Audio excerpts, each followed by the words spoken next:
હું Hareshbhai Patel Ankleshwar waste management એસોસિએશનના પૂર્વ એમડી આજરોજ અંકલેશ્વર વેસ્ટ મેનેજમેન્ટના એસોસિએશન દ્વારા હંગર સ્ટ્રાઇક તરીકે આજે અમે અંકલેશ્વરથી ડેલિગેશન લઈ અને અમે ભૂખ હડતાલ પર બેઠા છીએ। અમે સંપૂર્ણ ગાંધી ચિંધ્યા માર્ગે કોઈ પણ જાતની ટ્રાફિક કે કોઈ પણ જાતની અડચણ ન થાય એ પ્રમાણે ગંદકી પણ નહીં થવા દે એ પ્રમાણે અમે અહીંયા અનશન પર બેઠા છીએ।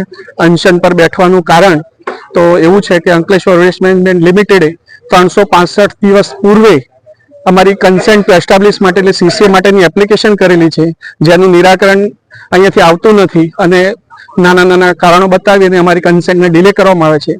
જે અમારો project Ankleshwar waste management association limited એટલે એક સીટીપી બનાવ્યો છે 10.5 mld નો, જેની અંદર 7.5 mld એફ્લુઅન્ટ અને 2.5 mld સુએજ લઈ અને 10 mld નું સીટીપીમાં ફાઇનલ સીટીપીમાં અમે ડિસ્ચાર્જ કરવાના છીએ।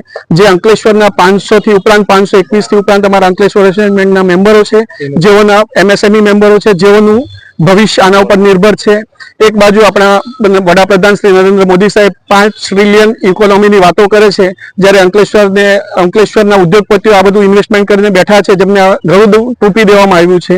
તો અમે આજરોજ અમારા પૂર્વ ચેરમેન શ્રી રમેશભાઈ ગાબાણીની આગેવાની હેઠળ અહીંયા સ્ટ્રાઇક ગાંધી ચિંધ્યા માર્ગે સ્ટ્રાઇક પર બેઠા છે અને અમારી ભૂખ હડતાલ જ્યાં સુધી અમને અંકલેશ્વર મેનેજમેન્ટને સીસીએ ગ્રાન્ટ નહીં થાય ત્યાં સુધી અમારી આ ભૂખ હડતાલ ચાલુ રહેશે।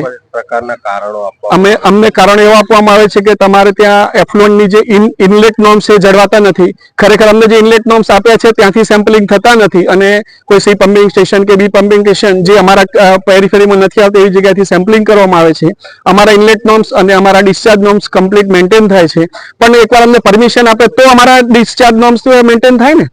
ત્યાં સુધી અમે કેવી રીતે કહી શકો કે તમારા નોર્મ્સ નથી આવતા?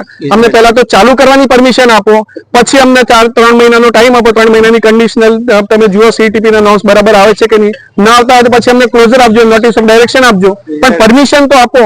અમે લોકોએ જે ટેકનોલોજી વિકસાવી છે ઇઝરાયલની બેસ્ટ ટેકનોલોજી દ્વારા 110 કરોડ રૂપિયા અમે પોતે ઇન્વેસ્ટમેન્ટ કર્યા છે, જે આ પ્રોજેક્ટ અમને ગવર્મેન્ટે બનાવીને આપવો જોઈએ। એની જગ્યાએ અમે ઉદ્યોગપતિઓ દ્વારા અને બેંકની લોન લઈ અને પ્રોજેક્ટ ઉભો કર્યો છે અને અમને આવી રીતે ખોટી રીતે હેરાન કરવામાં આવી રહ્યા છે।